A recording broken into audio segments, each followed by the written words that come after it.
told you lately that I love you? Have I told you there's no one else above you? Fill my heart with gladness, take away all my sadness, ease my troubles, that's what you do. For the morning sun and all its glory. Hi, this is my mom, and today we're going to interview her. Just a few questions to get to know her life and how it was like for her when she was my age as a kid. I think the memory that stands out to me most is when I was in India when I was 4 years old, in the row of houses that on the street, there was a snake charmer visiting. So there was all this excitement and this buzz going on, and people were going from house to house saying, "Oh, the snake charmer's coming." And lo and behold, the snake charmer arrived, and we all lived in a big joint family, so about 35 of us all came into the front yard and sat to watch this show of the snake charmer.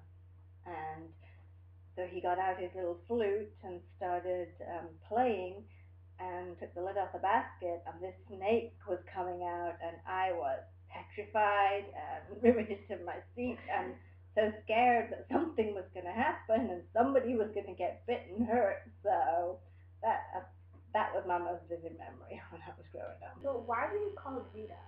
You said it derived, I remember you telling me one time it derived from the Italian name? Yeah, actually, when I looked that up, it comes from the Italian name Margherita. Is the longer version of it, and just the short form of that, Margherita.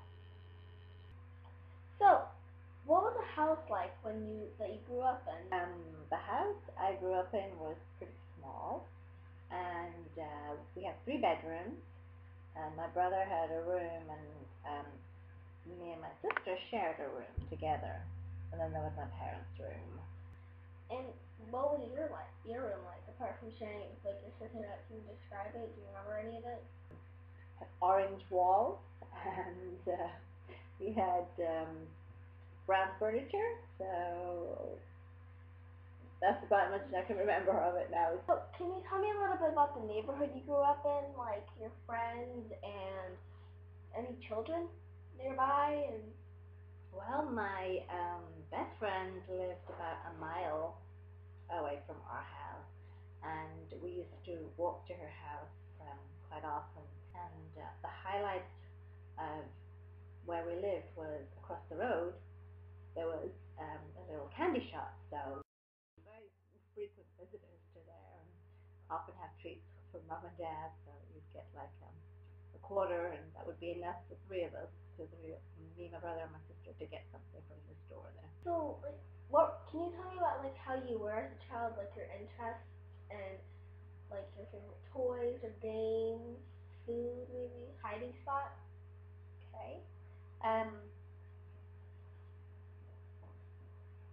I like to sew when I was probably your age. That was one thing I really enjoyed doing, and I liked reading a lot.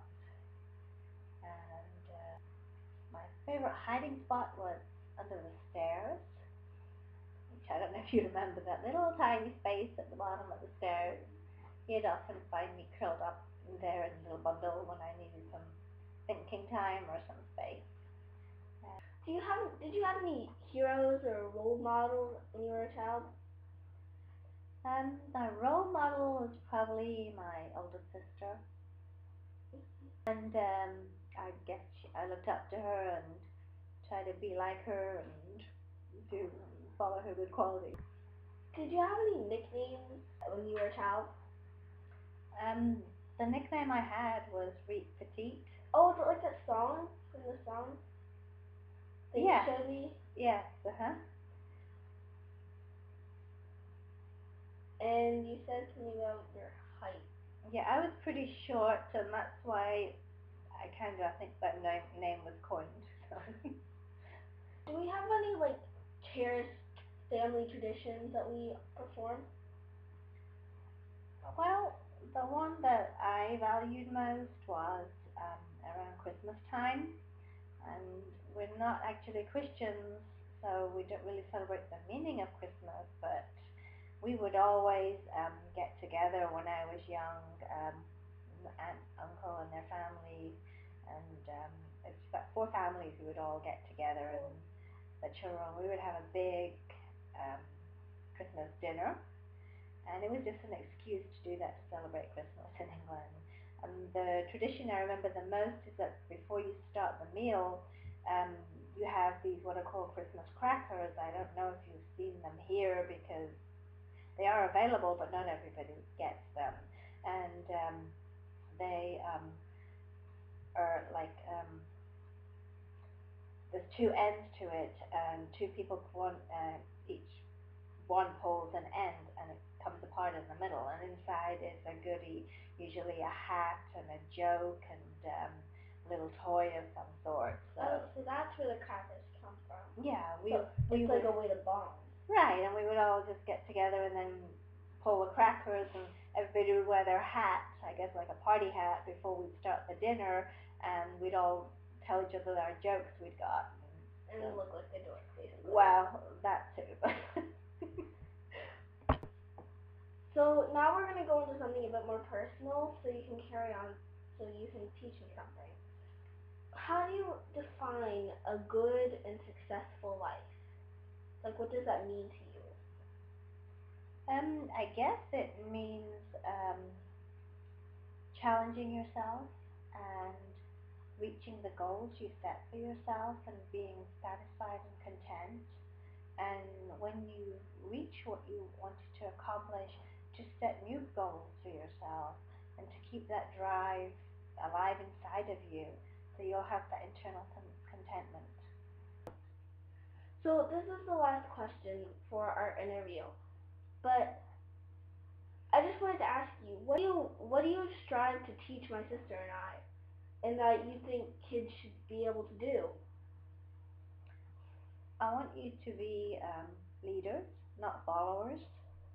I want you to learn to rely on yourself, to learn by falling, not too far and hard, but a little bit, so that you realize you have to do things for yourself if you want to accomplish and achieve.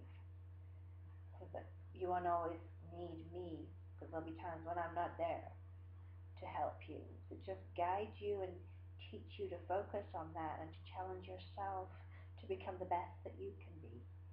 We are